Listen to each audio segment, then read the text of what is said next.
Praise the lord. ప్రేమ గల రక్షకుడును మన ప్రభువైన యేసు నామములో మీకు అందరికి శుభములు.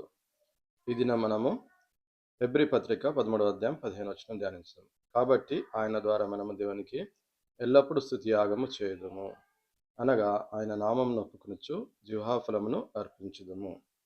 మన ప్రభువు పరలోకమందు నిత్యం ఆరాధించబడుచున్నాడు, స్తుతించబడుచున్నాడు.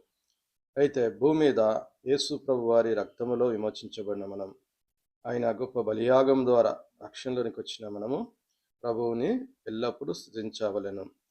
మనం ప్రభువుని ఎల్లప్పుడూ స్తుతించవలనగా అనిన అపోస్తుల కార్యం 2:25లో దావీదు చెప్పిన రీతిగా, నేను ఎల్లప్పుడూ నా ఎదుట ప్రభువును చూచుచుంటిని, ఆయన నా కుడిపార్శ్వంలో ఉన్నాడు కనుక నేను కదల్చబడను అనే అనుభవంలో మనం ఉండవలెను. ఎల్లప్పుడూ ప్రభువుని చూచే అనుభవం. తర్వాత కీర్తన 40:16లో చెప్పిన రీతిగా, నిన్ను వెదుకు వారందరూ నిన్ను గురించి ఉత్సాహించి సంతోషించుదురు గాక. నీ రక్షణ ప్రేమించువారు యెహోవా మహిమపరచబడును గాక అని నిత్యము చెప్పుకొందురు గాక. కనుక ప్రభుని వెతికేవారు ప్రభుని గురించి ఉత్సహించి సంతోషించేవారుగా ఉంటారు. ప్రభు రక్షణ ప్రేమించేవారు ప్రభుని మహిమపరచేవారుగా ఉంటారు.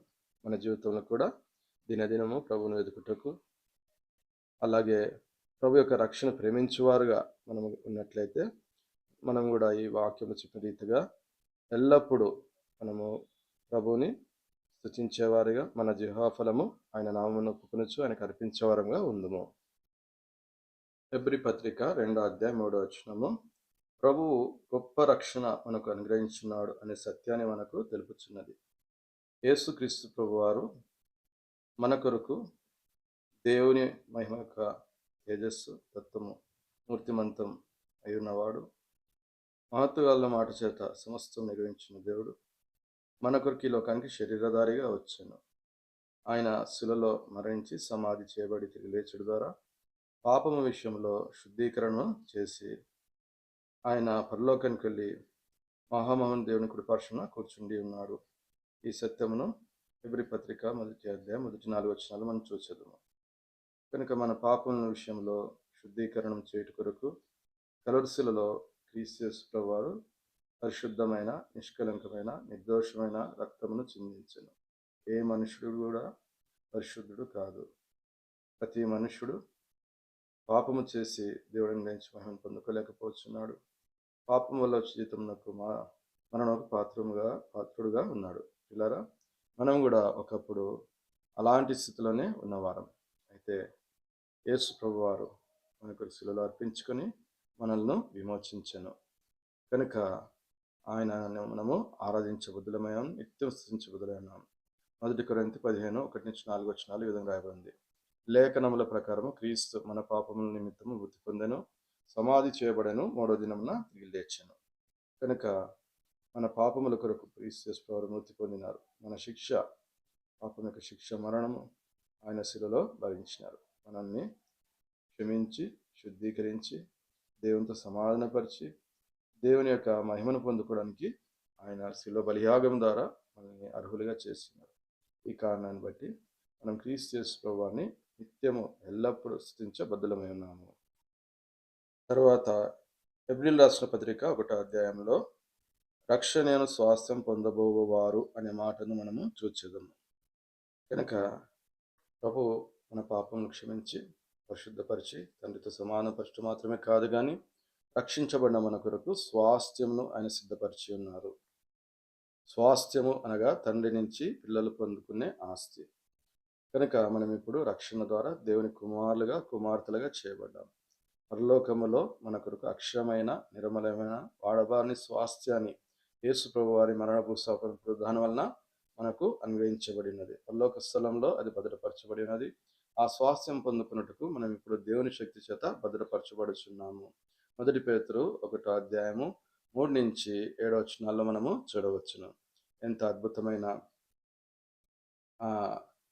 స్థితిలోనికి యేసు ప్రభు వారు ఆయన మరణ పునరుద్ధానం ద్వారా నిరుపేదలైన మనల్ని తీసుకొని వచ్చి ఉన్నాడు. మనము గ్రహించినట్లయితే నిత్యమైనని స్తుతించగలము. హెబ్రీ పత్రిక 3వ అధ్యాయం 1-3 వచనాలు ఈ విధంగా రాయబడింది. పరలోక సంబంధమైన పిలుపులో పాలు పొందిన పరిశుద్ధ సోదరులారా, యేసు మీద లక్ష్యం ఉంచుడి. కనుక పరలోక రాజ్యంలో మనము నిత్యమైన స్వాస్థ్యాన్ని పొందుకోవడానికి పిలువబడ్డాం. కొలస్సీ పత్రిక 3:1-4 మనం చూసినట్లయితే యేసు ప్రభు వారి మరణ భూస్థాపన పునరుద్ధానంలో మనం కూడా ఐక్యపరచబడి ఉన్నాం. మరి మన మనస్సు ఇప్పుడు పైనున్న వాటి మీద, పరలోక సంబంధమైన వాటి మీద, నిత్యమైన వాటి మీద మనం ఉంచి వాటిని వెతికినట్లయితే మనం కూడా ఈ స్వాస్థ్యం అంతటిని, దేవుడు మనకు సిద్ధపరిచిన మహిమంతటిని క్రీస్తు యేసు ప్రభు వారు మరలా ప్రత్యక్షమైనప్పుడు పొందుకునేద్దాము. ఈ కారణాన్ని బట్టి మనము ఆయన ఇచ్చిన రక్షణ అయిన స్వాస్థ్యమును పొందబోవారిగా నిత్యము మనము ఆయనను స్తుతించబద్ధులమై ఉన్నాము. తర్వాత హెబ్రీ పత్రిక 2:5-7 మనం చూసినట్లయితే, రాబోచున్న లోకమును ఆయన దూతలకు లోబరచలేదు, కానీ మానవులైన మనకు ఆయన అనుగ్రహించున్నాడు. రక్షించబడిన మనకు మహిమా ప్రభావం కిరీటంగా ధరింపజేస్తున్నాడు అనే సత్యాన్ని మనకు తెలుపుచున్నది. 6 ఈ విధంగా రాయబడింది, నీవు మనుషుని జ్ఞాపకం చేసుకున్నట్టుకు వాడేపాటివాడు, నీవు నరపుత్రిని దర్శించుటకు వాడేపాటివాడు. కనుక నీవు దేవదూతల కంటే వాని కొంచెం తక్కువగా వాణిని చేసేటివి, మహిమా ప్రభావంతో వానికి కిరీటము ధరింపజేసేటివి. పిల్లరా, మనము ఇంత మాత్రమే కాదు, నీ చేతి పనుల మీద వానికి అధికారము అనుగ్రహించితివి, వాని పాదం కింద సమస్తమును ఉంచితివి. కనుక ప్రస్తుతమున మనము రక్షణ పొందిన వారుగా ఇటు మహిమను ప్రభావమును చూడట్లేదు, కానీ రాబో లోకములో ప్రభువైన యేసుక్రీస్తు వారు ఈ భూమి మీదకి తన మహామహిమతో రానయ్యారు, తండ్రి మహిమతో రానయ్యున్నారు. ఆయన తన రాజ్యాన్ని స్థాపించినారు. ఈ రాజ్యములో రక్షింపబడిన మనము ఆ స్వాస్థ్యాన్ని పొందుకోవడానికి ఇప్పుడు మనము పిలువబడి ఉన్నాం, సిద్ధపరచబడుచున్నాం. అందుకు ప్రభువును రక్షించి ఆయన పరిశుద్ధ రక్తను విమోచించి తన పరిశుద్ధ ఆత్మను మనకు అనుగ్రహించి తన పరిశుద్ధ లేఖనాల్లో తన రక్షణ ప్రణాళికను, తన సంకల్పాన్ని మనకు బయలుపరచచ్చు, తన సంఘములో మన నుంచి దినదినం ఆత్మీయంగా మనల్ని పోషించచ్చు, మరి ఆ పరలోక రాజ్యం కొరకు సిద్ధపరచుచున్నారు. ఒక దినాన ప్రభు తిరిగి వచ్చినప్పుడు రాబోయే లోకములో 1000 ఏళ్ల రాజ్యంలో, తర్వాత క్రొత్త ఆకాశం క్రొత్త భూమిలో నిత్యత్వంలో ఆయన మహిమను మనము పొందనై ఉన్నాము. ప్రకటన 1:6 యేసు ప్రభు వారు మనల్ని ప్రేమించుచు ఆయన రక్తం వల్ల మన పాపం నుంచి మనల్ని విడిపించి ఆయన మనల్ని తండ్రి యొక్క దేవునికి రాజులుగా యాజకులుగా చేసాను.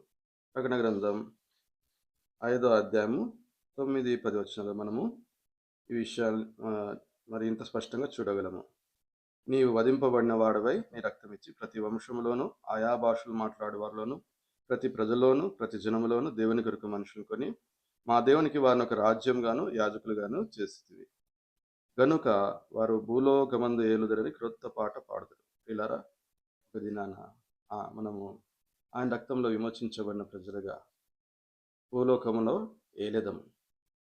కనుక ఇట్టి మహిమ ప్రభావంలో మనకి అనుగ్రహించినందుకు మనం నిత్యం ప్రభుని స్తుతించబద్దులం. అంత మాత్రమే కాదు, మనము మొదటి పునరుద్ధానములో పాలివారమై ఆయనతో 1000 ఏళ్ళు మరి ఈ భూమి లోకమందు ఏలుదుము. తర్వాత ప్రభు క్రొత్త ఆకాశం క్రొత్త భూమిని సృష్టించినప్పుడు ఆయనతో యుగయుగంలో ఏలదము. ప్రకటన గ్రంథం 22:5 విషయాన్ని చూస్తాము. ఆయన దాసులు ఆయనను సేవించుచు ఆయన ముఖ దర్శనం చేదురు, ఆయన నామం వారి నొసలియందు ఉందును, వారు యుగయుగంలో రాజ్యము చేదురు. వీళ్ళరా, ఇట్టి మహిమా ప్రభావములను అయోగ్యులము అత్యల్పులమైన మనలను ఏర్పరచుకొని ఆయన రక్తంలో విమోచించి ఆయన మనల్ని పొందుకోవడానికి అర్హులుగా చేసి ఉన్నాడు, సిద్ధపరచుచున్నాడు. కనుక మనము మన ప్రభువుని నిత్యము స్తుతించబద్ధులమై ఉన్నాము. తర్వాత హెబ్రీ పత్రిక 2:9-11 చూసినట్లయితే, దేవుని కృప వలన యేసుక్రీస్తు ప్రభు వారు ప్రతి మనుషుని కొరకు మరణంను అనుభవించున్నాడు. కనుక ప్రతి మనుషుడు రక్షణ పొందుట దేవుని కృపలో దేవుడు కలిగి ఉన్న ఏర్పాటు. మన బాధ్యత ప్రతి ఒక్కరికి ఈ యొక్క రక్షణ సువార్త, రాజ్యస్వార్త అందచేయుట. అయితే యేసు ప్రభు వారు దేవదూతల కంటే ఉన్నతమైన వాడు, అయితే మన కొరకు దేవదూతల కంటే తక్కువ వాడుగా ఈ శరీరంలోనికి వచ్చి ఆయన మరణం పొంది తిరిగి లేచుడు ద్వారా మహిమా ప్రభావంతో కిరీటము ధరించి తండ్రి కుడిపార్శ్వన కూర్చుని ఉన్నాడు. అయితే సమస్తము యేసు ప్రభు వారి నిమిత్తము ఉన్నవి, ఆయన వల్ల సమస్తం కలుగుచున్నవి. ఆయన అనేకులైన కుమారులను మహిమలోకి తెచ్చుచుండగా పరిరక్షణకర్తల శ్రమల ద్వారా సంపూర్ణంగా చేయుటకు ఆయనకు తగును అని హెబ్రీ 2:10 చూచుదాం. కనుక యేసు ప్రభు ద్వారా ఆయన కుమారులుగా స్వీకరించబడిన మనల్ని మహిమలోనికైనా తెచ్చుచున్నాడు. ఆయన శ్రమల ద్వారా మనల్ని శిలువలో మరణించి తిరిగి లేచుడు ద్వారా భూమి పుట్టిన మొదలుకొని శిలువలో మరణించే వరకు ఆయన పొందిన శ్రమల ద్వారా మనల్ని పరిశుద్ధపరచుటకు సమస్తమైన ఏర్పాట్లు చేస్తున్నాడు. ఇప్పుడు మనం కూడా పరిశుద్ధపరచబడుటకు శ్రమల గుండా తీసుకెళ్తూ ఆయన పరిపూర్ణతను తీసుకొస్తూ ఆయన మనల్ని సంపూర్ణంగా పరిశుద్ధపరిచి ఒక దినాన మహిమ ప్రభావములతో ఆయన తేలుటకు మనల్ని సిద్ధపరిచినాడు. ఇంకా ప్రియ సోదర సోదరి, ఈ దినము శ్రమలో ఉండొచ్చు, శోధనలో ఉండొచ్చు, పరీక్షలో ఉండొచ్చు, దుఃఖం ఉండొచ్చు. అయితే దీని వెనుకున్న దేవుని మహత్తరమైన ఉద్దేశం ఆయన నిత్య మహిమలో నిలబెట్టాలని కొంచెం కాలం శ్రమ గుండా తీసుకెళ్తున్నప్పుడు విశ్వాసం నిలిచి దేవునికి యోగు వలె కృతజ్ఞతలు చెల్లించి మరి దేవుని మహిమను పొందుకోవడానికి మనము ముందు కొనసాగిపోదాము. నిత్యము ప్రభుని స్తుతించుచు ప్రభు కలిగి ఉన్న గొప్ప ఉద్దేశంలో ఈ శ్రమల ద్వారా మనల్ని పరిశుద్ధపరచాలనే గొప్ప ఉద్దేశాన్ని మనం గ్రహించి ప్రభుకి ఇంకను లోబర్చుకునేదాము. తర్వాత హెబ్రీ పత్రిక 2:13 ఇదిగో నేనును దేవుడు నాకు ఇచ్చిన పిల్లలు అని ఆయన చెప్పుచున్నాడు. కనుక మనము యేసు ప్రభు వారి గురించి యెషయా గ్రంథం 9:6 నిత్యుడగు తండ్రి అని మనం చూస్తున్నాం. ఆయన మన రక్షకుడు, ఆయన మన విమోచకుడు, ఆయన మనల్ని పరిశుద్ధపరచువాడు, ఆయన మనకు నిత్యుడైన తండ్రిగా ఉన్నాడు. ఆయన మన తండ్రిగా మనల్ని మన కొరకు రక్త మాంసంలోనికి వచ్చి ఉన్నాడు. ఆయన మరణము వలము గలవాని అనగా అపవాదిని మరణం ద్వారా నశింపజేసి జీవితకాలం అంతా మరణ భయం చేత దాసుని లోబడిన మనల్ని విడిపించుటకు ఆయన కూడా రక్త మాంసంలో పాలివాడై శిలలో తను అర్పించుకొని శత్రువు పైన, మరణం పైన, పాపం పైన, పాతాళం పైన విజయము పొందాడు. కనుక క్రీస్తు నందున మనకు ఏ శిక్షా విధి లేదు. మనము రెండవ మరణం నుంచి విడుదల పొందినాం. ప్రభువుతో నిత్యమున్నట కొరకు ఇప్పుడు ప్రభు మనల్ని తన పిల్లలుగా స్వీకరించి ఉన్నాడు. అందుకొరకే యోహాను సువార్త 14:1-3 యేసు ప్రభు ఈ విధంగా చెప్పాను, మీ హృదయమును కలవరపడనీయకుడి, వెరవకుడి, నా యందు విశ్వాసం ఉంచుడి.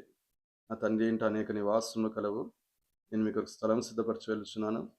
నేను వెళ్ళి స్థలం సిద్ధపరిచిన యెడల మళ్ళా వచ్చి నా యొద్ద ఉండుటకు మిమ్మును తీసుకొని పోదును. ప్రియులారా, ఇది మన యొక్క శుభప్రదమైన నిరీక్షణ. అంతవరకు విశ్వాసమును కాపాడుకొని మరి మనం ఒక దినాన తండ్రితో ఉండుట కొరకు, మన నిత్యుడగు తండ్రిని మహిమలో ఉండుట కొరకు మనము సిద్ధపరచబడుచున్నాం.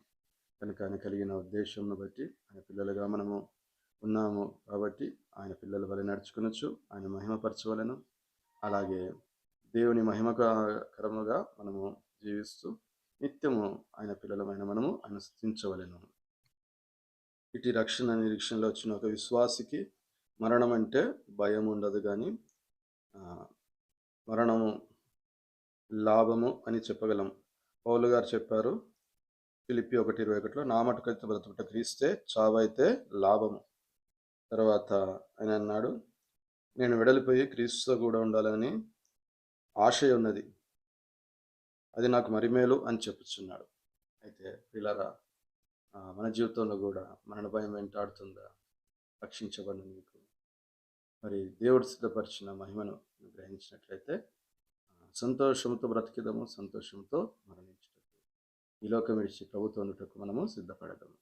అయితే మనం బ్రతుకుట పౌలు గారు చెప్పిన రీతిగా దేవుడు మనల్ని రక్షించిన ఉద్దేశము, మన యందు మన ద్వారా ఆయన చేయాలని ఉద్దేశించిన రక్షణ కార్యమును ఇతరులకు మన ద్వారా తన సంకల్పమును, తన రక్షణను కనుపరచుటకు మనం దేవుని సాధనలుగా ఉండవలను. అది దేవునికి మహిమను తెచ్చే విషయము, మనకు నిత్యత్వంలో బహుమానం తెచ్చే విషయం.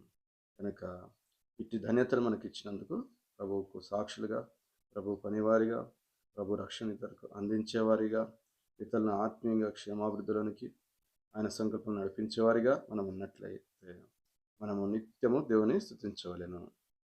తర్వాత హెబ్రీ పత్రిక 2:10 యేసుక్రీస్తు ప్రభువు వారు తన శిలువ రక్తము చేత మన పాపము పరిహారం కలుగజేసి దేవుని సంబంధన కార్యంలో కనికరము నమ్మకం గల ప్రధాన యాజకుడా తండ్రి కుడి పార్శ్వన మన కొరకు ఆసీనుడై ఉన్నాడు.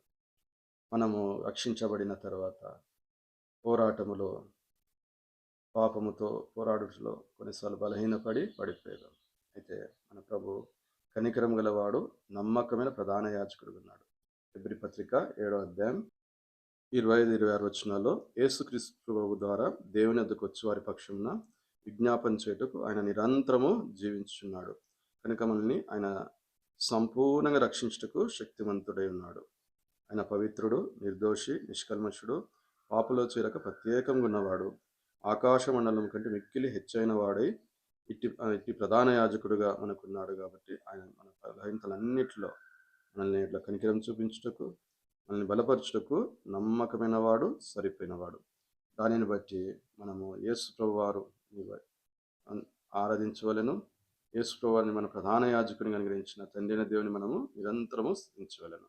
ఈ విధంగా చూస్తూ వెళ్తే హెబ్రీ పత్రికలో ప్రభు మనకు నిత్య నిబంధన, నూతన నిబంధన ఆయన రక్తము ద్వారా చేశాను. హెబ్రీ పత్రిక 8వ అధ్యాయంలో ఈ సత్యాన్ని మనం చూడగలం. క్రీస్తు యేసు ప్రభు రక్తంలో మనతో క్రొత్త నిబంధన ఆయన దేవుడు చేస్తున్నాడు. మరి శ్రేష్టమైన వాగ్దానములు, మరి శ్రేష్టమైన సేవకత్వము యేసు క్రీస్తు ప్రభు వారే ఈ యొక్క నిబంధనకు మధ్యవర్తి అయి ఉన్నారు. ఈ కొత్త నిబంధన ద్వారా మనము యేసు ప్రభువు రక్తంలో సంపూర్ణ విమోచన, క్షమాపణ పొందుకున్నాం. మనం ఇంకా ధర్మశాస్త్ర ప్రకారము బలులు అర్పించవలసిన అవసరం లేదు. అలాగే ఈ నిబంధన ద్వారా దేవుడు మన హృదయంలో తన ధర్మయుద్ధులను రాయిచున్నాడు.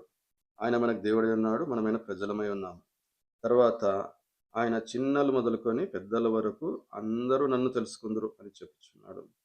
తర్వాత మన దోషముల విషయమైన దయగలిగి మన పాపములు ఇంకెన్నడూ జ్ఞాపకం చేసుకున్నానని ప్రభువు చెప్పుచున్నాడు. కనుక ఈ క్రొత్త నిబంధనలోనికి మనం తీసుకొచ్చిన మన ప్రభువుని నిత్యం మనము స్తుతించవలెను.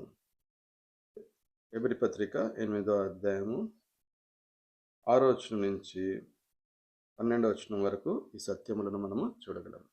కనుక ఈ క్రొత్త నిబంధన ద్వారా మనం నిశ్చలమైన రాజ్యంను పొందుకొని ఉన్నాం. హెబ్రీ పత్రిక 12వ అధ్యాయం 28వ వచనంలో మనం చూస్తాం. ఇశ్రాయేలు ప్రజలు రాజ్యములు మరి పడుతులేసు ధరించిపోతూ వచ్చినాయి. అయితే క్రీస్తు యేసు ప్రభువు స్థాపించే రాజ్యము నిత్యము ఉండే రాజ్యము, తరతరంలో ఉండే రాజ్యము, యుగయుగములు ఉండే రాజ్యము. కనుక క్రీస్తు యేసు ప్రభువు మనలను ఆయన శిలువ బలియాగం ద్వారా, రక్షణ ద్వారా, ఆయన నూతన నిబంధన ద్వారా ఇటు రాజ్యానికి వారసులు చేస్తున్నాడు. ఆయన మన రాజుగా మనల్ని పరిపాలించనున్నాడు. ఆయన రాజ్యంలో మనం కూడా రాజులైన యాజక సమూహంగా ఆయన తేలినే ఉన్నాం. పిల్లరా, ఇటు ధన్యత ఇచ్చిన ప్రభుని, అందుకొరకు మనం సిద్ధపరుస్తున్న ప్రభుని మనము ఈ లోకయాత్రలో ఎన్నిక లేని వారమైనప్పటికీ, అల్పులమైనప్పటికీ, జ్ఞానం లేని వారైనప్పటికీ రక్షించి తన ఎన్నికలోనికి తీసుకొచ్చి పరలోక జ్ఞానంతో మనం నింపచ్చు. దినదినము మనం దర్శిస్తూ మనం జ్ఞాపకం చేసుకునొచ్చు. మన బలహీనతలో మన కొరకు జ్ఞాపన చేయొచ్చు. తన క్రొత్త నిబంధన ద్వారా ఇచ్చిన అమూల్యమైన అత్యధికమైన వాగ్దానం చేత తన గొప్ప ఉద్దేశంలో మనకు బయలుపరిచి నెరవేరుస్తూ ఉన్న మన ప్రభువుని మనం ఎల్లప్పుడూ స్తుతించుటకు ఎన్నో కారణాలు మనము చూడగలం. ఇటు ధన్యత ఇచ్చిన ప్రభువుని మనము నిత్యము స్తుతించుదాము. ప్రార్థన. ప్రేమగల పరలోక తండ్రి, యేసుక్రీస్తు ప్రభు వారి ద్వారా ఎల్లప్పుడూ మీకు స్తుత్యాగం చేయనట్లుగా మా అందరి హృదయాల్లో ఇన్న వాక్యములను, ఈ రక్షణ సత్యములను మీరు ముద్రించుము. మళ్ళా వీటిని జ్ఞాపకం చేసుకొని మీరు కలిగి ఉన్న నిత్యమైన సంకల్పంలో రాబో యుగములో మా కొరకు కలిగి ఉన్న మహిమగల ఉద్దేశం ఎరిగి ప్రభా మా మంచి యాజకునిగా, ప్రధాన యాజకునిగా తండ్రి కూడా పార్శ్వనున్నందుకు, సంపూర్ణంగా రక్షించుట శక్తిమంతుడైనందుకు విశ్వాసంతో, ధైర్యంతో కొనసాగిపోవటకు కృపను అనుగ్రహించము. ఈ వాక్యం విన్న ప్రజలందరినీ దీవించము. మీ రక్షణ సంపూర్ణతను నడిపించము. ప్రతి అవసరత తీర్చము. మీ కార్యవృద్ధిలో బలపరిచి వాడుకును బాగుగా ఫలింపచేయము. వందనాలు చెల్లిస్తూ యేసు ప్రభు రక్షకుని నామములో స్తుతించి ప్రార్థించి వేడుకుంటున్నాను తండ్రి. ఆమేన్.